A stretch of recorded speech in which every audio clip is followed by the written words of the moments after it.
Audio Jungle.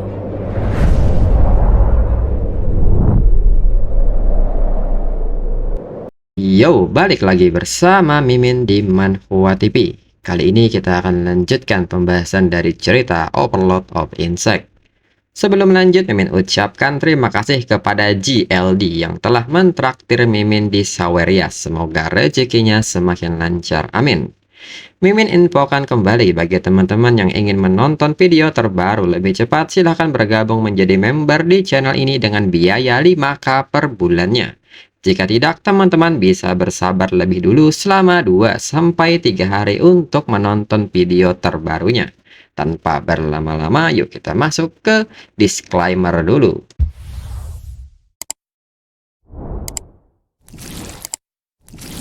Disclaimer, silahkan abaikan hal ini jika kalian sudah mengerti. Ini peringatan mengenai konten di channel ini. Video ini berisi alur cerita komik yang mempermudah bagi teman-teman untuk mengetahui isi ceritanya dan memahami alur ceritanya. Jika ada kesamaan tokoh, tempat, maupun isu yang sedang hangat, itu benar-benar tidak disengaja.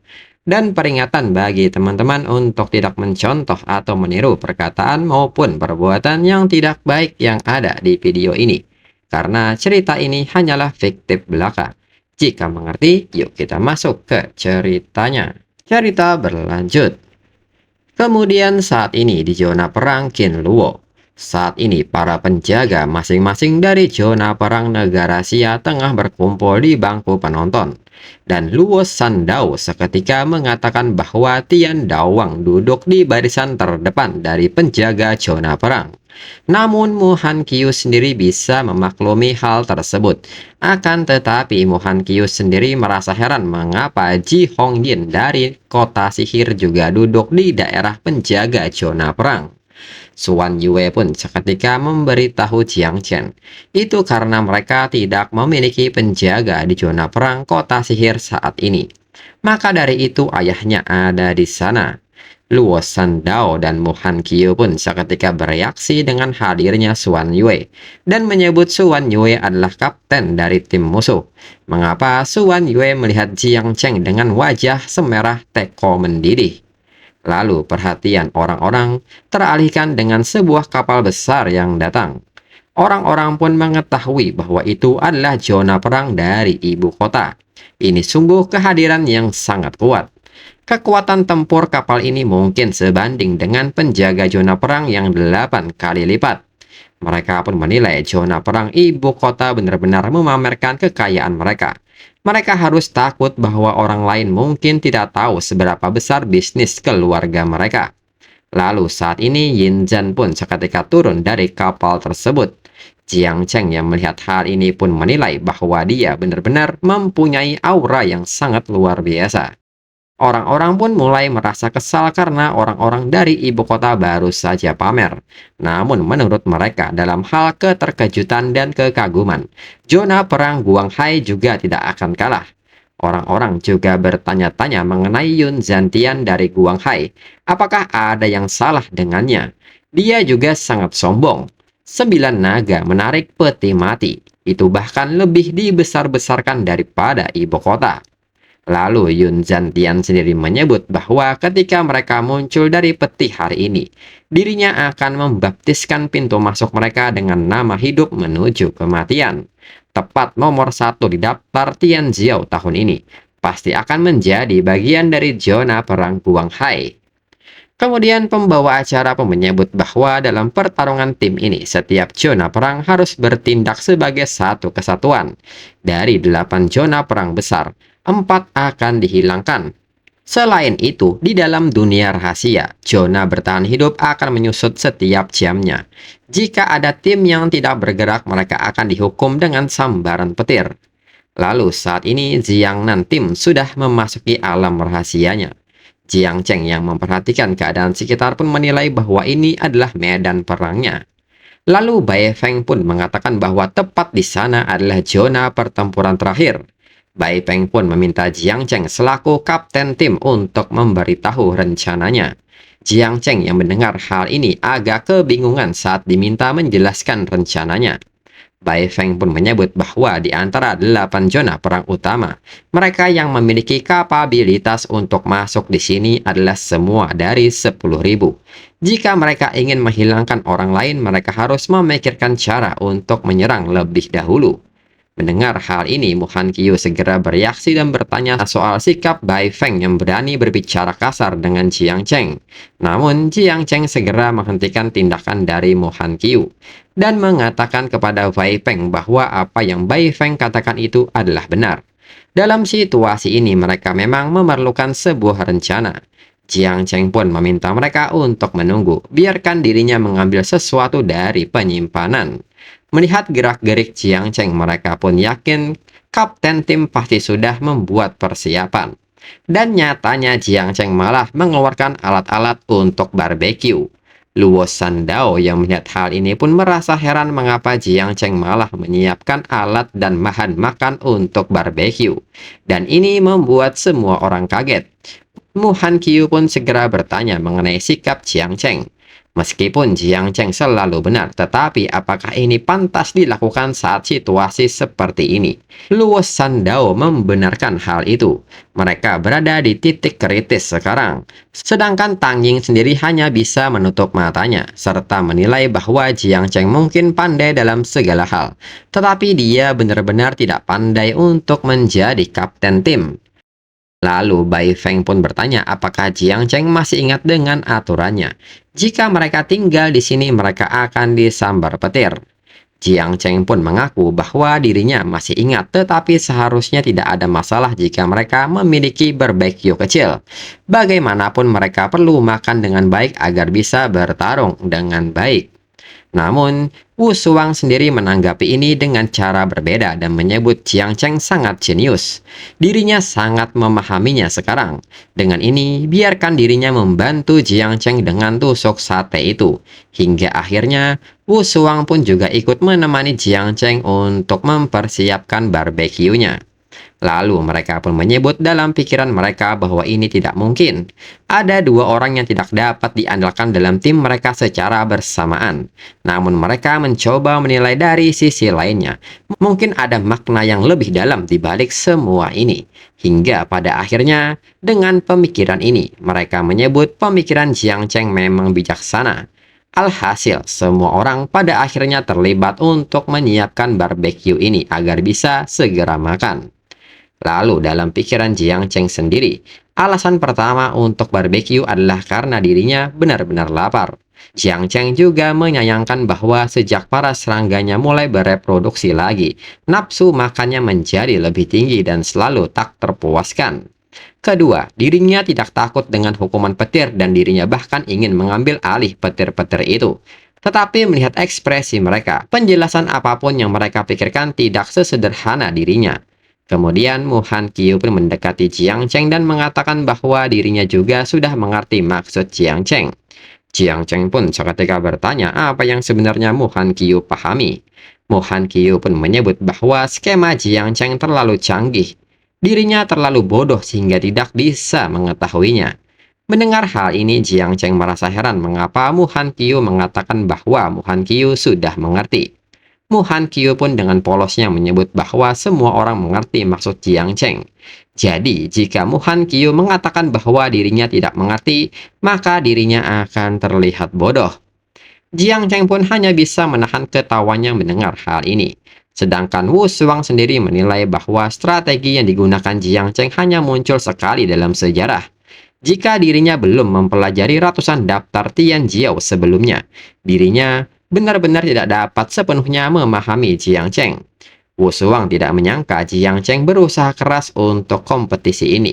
Jiang Cheng benar-benar pantas mendapatkan gelar kapten tim. Menunggu kesempatan untuk menyerang, bermain babi dan memakan harimau, tetapi resiko melakukannya juga sangat tinggi.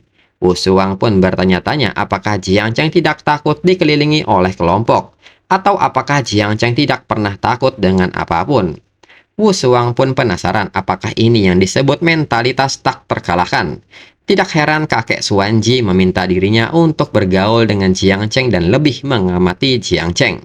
Dibandingkan dengan Jiang Cheng yang kurang dari dirinya mungkin bukan bakat atau kekuatan, tetapi tekad untuk menghadapi segalanya.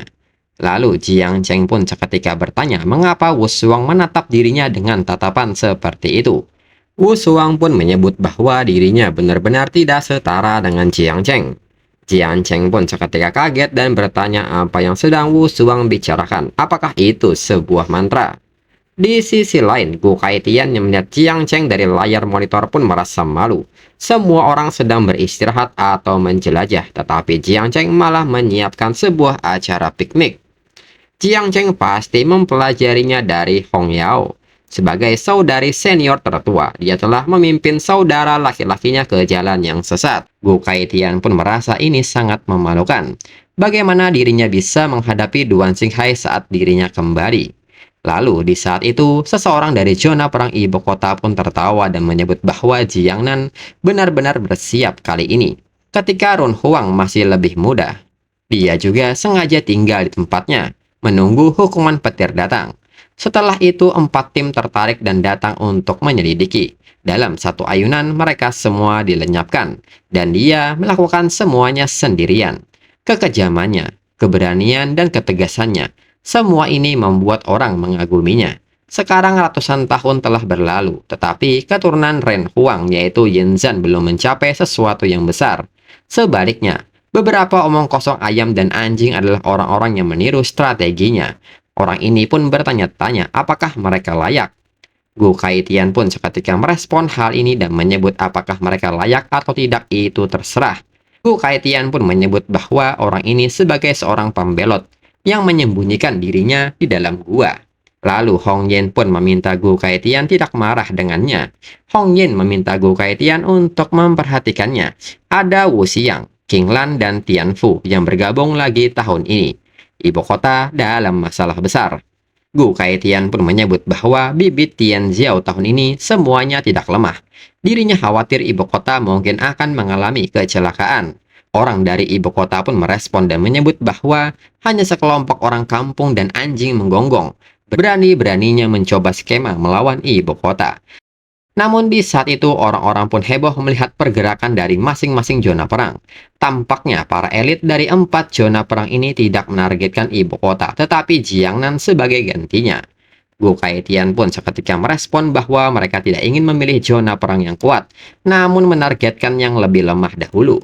Perwakilan ibu kota pun tertawa melihat ini dan menyebut bahwa orang-orang ini akhirnya menggunakan otaknya. Sepertinya ada pertunjukan yang bagus di depan. Kemudian saat ini di medan perang, seseorang pun mengatakan bahwa mereka sudah menemukannya.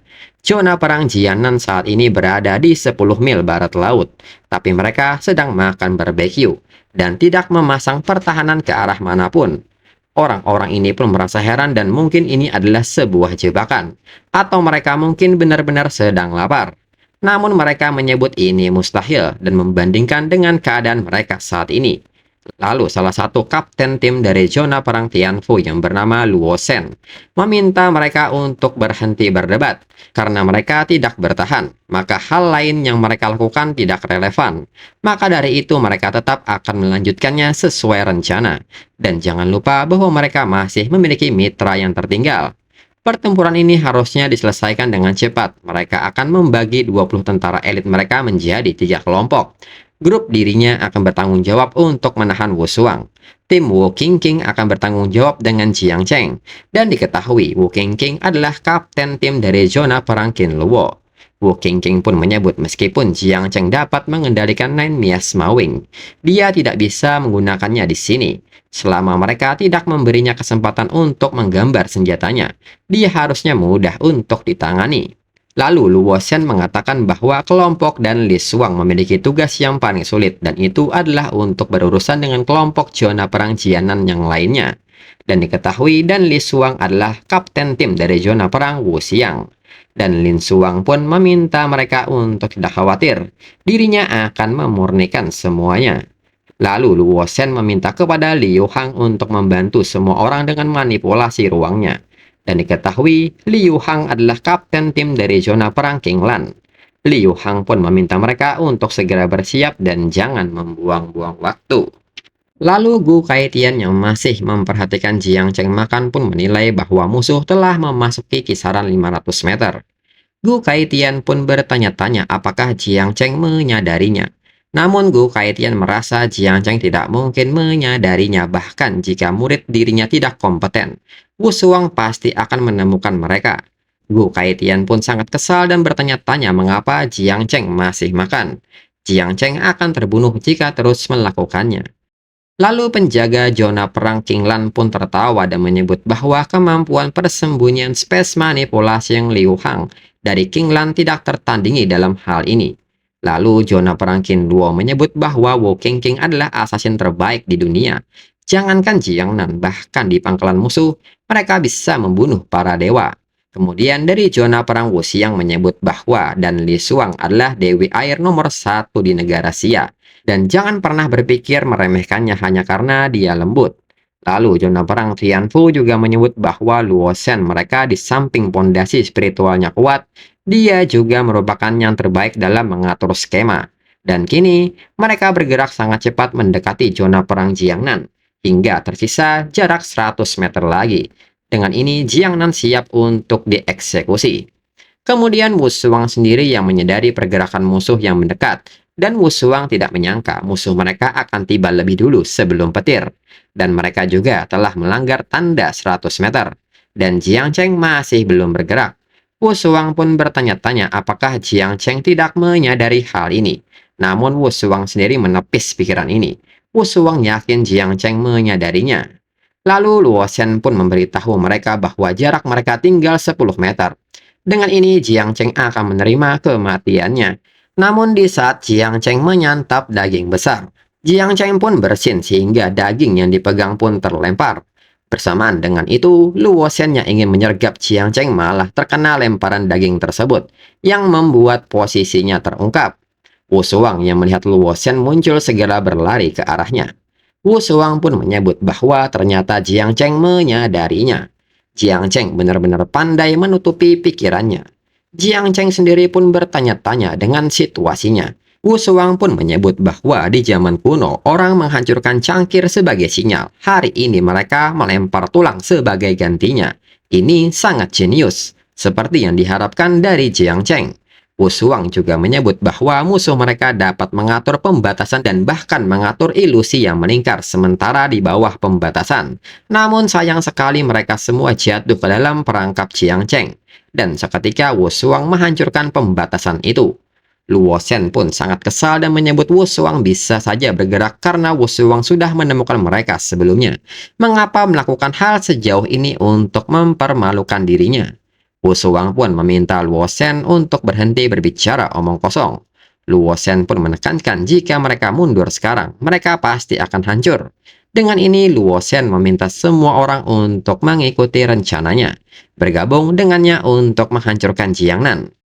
Di sisi lain, anggota tim zona perang Jiangnan pun memuji Jiang Cheng yang sangat luar biasa. Jiang Cheng ternyata ahli strategi dan memiliki mata yang tajam. Mereka mengagumi Jiang Cheng. Jiang Cheng adalah yang terbaik. Jiang Cheng dengan tawa kecilnya menyebut bahwa itu tidak serumit yang mereka pikirkan. Dalam pikiran Jiang Cheng hanya merasa beruntung kali ini. Dan karena sudah seperti ini, maka mereka akan bermain sekarang.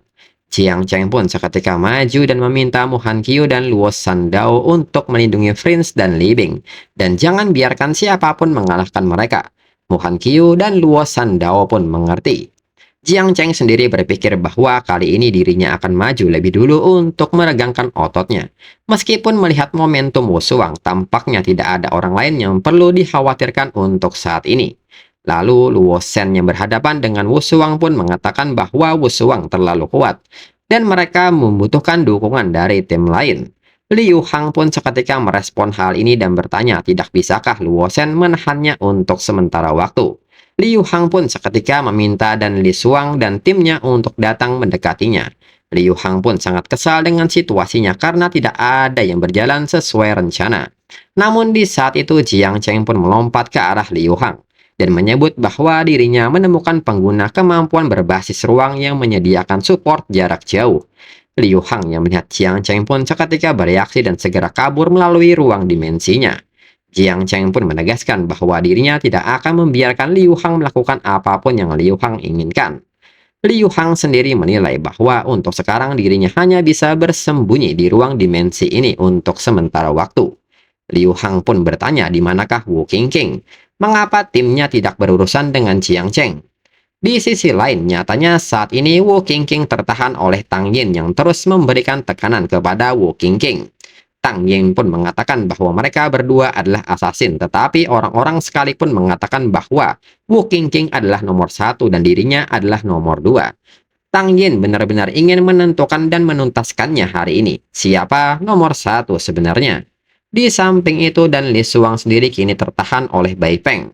Bai Feng pun menekankan jika dan Lin Suang ingin berurusan dengan rekan timnya, maka dan Lin Suang harus mengalahkan dirinya lebih dulu. Mendengar hal ini, dan Li Suang menjawab tantangan Bai Feng, dan dirinya akan memurnikan Bai Feng lebih dulu, lalu setelahnya yang lainnya. Lalu pertarungan juga terjadi dengan anggota tim yang lain yang saling balas serangan. Sedangkan Luo Sandao sendiri bertugas melindungi anggota tim yang memiliki serangan jarak jauh. Lalu Mohan Kyo sendiri meminta Prince untuk memberikan debuff kepada musuh serta tutupi dirinya saat bertarung. Prince pun mengerti dan memberikan dukungan kepada Mohan Kyo hingga Mohan Kyo mampu menjatuhkan lawannya. Liu Hang yang menyaksikan jalannya pertarungan menyebut bahwa ini tidak bagus. Jika ini dilanjutkan, maka seluruh tim mereka akan dimusnahkan. Namun di saat Liu Hang mengintip dari balik dimensi, kembali Jiang Cheng membelah dimensi tersebut. Jiang Cheng pun menyebut bahwa Liu Hang tampaknya sangat suka bermain petak umpet. Dalam hal ini dirinya akan bermain dengan Liu Hang. Liu Hang sendiri menilai bahwa saat ini dirinya telah dibatasi oleh Jiang Cheng. Dirinya tidak bisa membantu rekan satu timnya melakukan perjalanan melalui dimensinya jika Liu Hang sendiri tertahan di sini. Namun di saat itu Jiang Cheng juga memberikan serangan kepada anggota tim lawan menggunakan Sword of Heaven. Jiang Cheng pun bertanya apakah Liu Hang ingin memanfaatkan situasinya. Dirinya tidak mengizinkannya. Dirinya bisa bermain petak umpet dan mengiris mereka tanpa berkeringat. Sedangkan saat ini Luo Shen yang berhadapan dengan Wu Shuang pun mengalami luka yang cukup parah. Wu Shuang pun menyebut bahwa jika Luo Shen dengan 8 orang, Luo Shen masih tidak bisa menang melawannya. Namun tentu saja dirinya tidak keberatan mencoba melawan 10 orang lagi. Tetapi apakah Luo Shen memiliki cukup banyak orang?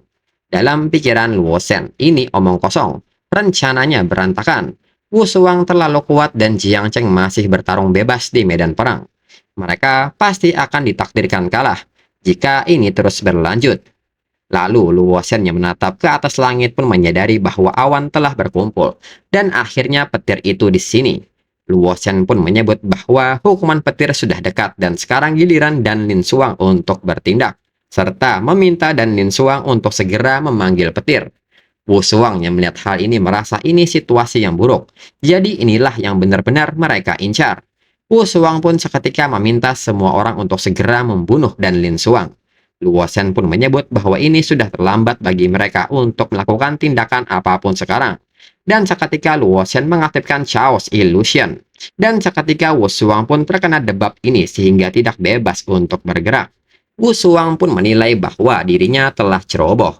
Luo Shen pun mengetahui bahwa bahkan jika dirinya menggunakan semua ilusinya, dirinya tidak akan bisa menjebak Wu Shuang dengan waktu yang lama.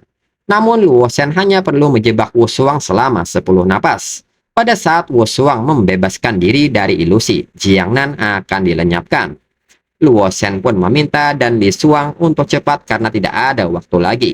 Namun di saat yang sama Bai Feng terus melakukan intervensi untuk mengganggu Dan Lin Suang hingga Dan Lin Suang melepaskan skill Water Dragon Dance. Hingga Bai Feng menahan serangan ini dengan Divine Demonic Defense. Namun serangan ini tetap mendorong Bai Feng menjauh dari Dan Lin Suang. Bai Feng pun menilai bahwa ini sangat buruk.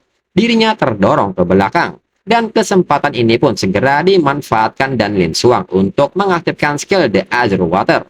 Hingga menerapkan kutukan kepada semua anggota Jiangnan. Setelah kutukan diterapkan, Luo Shen pun meminta semua orang untuk lari menjauh. Jiang Cheng yang memperhatikan sekitar pun menyebut bahwa semua orang di tim memiliki tanda yang sama di kepalanya. Dan di saat yang sama, dari kumpulan awan kini mensummon sebuah petir yang memiliki bentuk layaknya naga. Mereka yang memperhatikan ini merasa ini situasi yang buruk. Sepertinya setiap orang yang memiliki tanda telah dikunci oleh hukuman petir.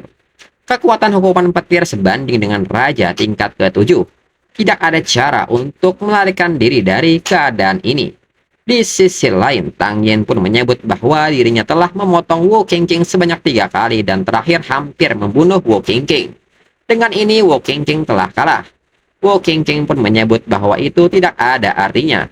Tang Yen dan semua orang Jiangnan hanya pecundang dalam kompetisi Tianjiao tahun ini. Negara Xia tidak memerlukan seorang pecundang. Mereka dari Jiangnan pun menyebut bahwa mereka sudah unggul. Mereka pun bertanya-tanya apakah ini kehendak dari surga. Di samping itu, Bai Feng pun masih tidak menyerah dan meminta Dan Lin Xuang untuk tidak melarikan diri ke dalam dimensi jika Dan Lin Xuang memiliki rasa malu. Dan Lin Xuang pun hanya mengatakan bahwa Bai Feng akan dimurnikan. Lalu, Prince pun mengatakan kepada Mu Han Qiu bahwa mereka akan mati bersama hari ini. Mu Han Qiu sendiri tidak ingin mati. Dirinya hanya ingin Jiang Cheng sekarang. Lalu Wu Shuang pun menegaskan bahwa mereka semua pantas mati. Dirinya akan memastikan keempat zona perang mereka tidak dapat maju. Hukuman petir tidak akan bisa membunuh dirinya. Setelah dirinya menyingkirkan ilusi ini, dirinya akan memburu Luo Shen sampai Luo Shen mati. Luo Shen pun akan melihat apakah Wu Shuang bisa bertahan hidup. Lalu di saat itu, tiba-tiba Jiang Cheng melompat menerjang hukuman petir. Jiang Cheng pun bertanya-tanya apakah ini hukuman petir. Mengapa harus ada pembicaraan tentang bertahan hidup atau tidak? Lalu orang-orang dari keempat zona perang yang melihat Jiang Cheng bertanya apakah Jiang Cheng sangat kaget sehingga membuatnya menjadi bodoh. Dia bahkan mendekati petir itu sendiri. Mungkinkah Jiang Cheng berpikir hukuman petir tidak cukup cepat? Namun Jiang Cheng sendiri tersenyum dengan situasinya. Dirinya sudah lama menunggu momen ini. Berbicara soal ini adalah kartu truf mereka. Bukankah ini agak lemah? Namun di saat itu mereka menyadari sesuatu yang aneh. Mengapa 9 naga petir menuju Jiang Cheng? Mereka pun seketika bertanya kepada Dan Lin Xuang apa yang telah Dan Lin Xuang lakukan, dan segera meminta Dan Lin Xuang untuk memukul petir itu ke tanah dengan cepat. Dan Lin Xuang sendiri terkejut melihatnya. Dirinya tidak bisa mengontrol naga petir itu lagi. Dan Lin Xuang pun bertanya-tanya bagaimana bisa Forbidden Spell-nya bisa jadi seperti ini. Jiang Cheng pun merespon hal ini dan menyebut bahwa itu karena air Dan Lin Xuang tidak lagi murni sejak lama. Dengan ini, Jiang Cheng pun mengaktifkan job kedua Thunder Master dan mengaktifkan skill Thunder Assimilation. Jiang Cheng pun menegaskan bahwa orang-orang yang kehilangan kali ini adalah mereka. Lalu, tim Jiangnan sendiri menyebut bahwa Jiang Cheng selamat setelah menyerap hukuman petir itu. Mu Han Qiu pun bertanya-tanya apakah Jiang Cheng pemegang job ganda. Mereka pun bertanya-tanya berapa banyak kejutan yang Jiang Cheng miliki yang tidak mereka sadari. Lalu Jiang Cheng pun menyebut bahwa sekarang waktunya telah tiba untuk Jiangnan mulai berburu. Jiang Cheng pun seketika mengcasting skill Sword of Heaven, Sword of Thunder. Jiang Cheng akan melihat kemampuan dari tikus yang menggunakan kemampuan ruang dimensi. Biarkan mereka mencari tahu apakah teleportasi spasial Liu Hang atau petirnya yang lebih cepat. Dan untuk episode selanjutnya tunggu 2 minggu lagi untuk 2 chapter. Sekian dan terima kasih.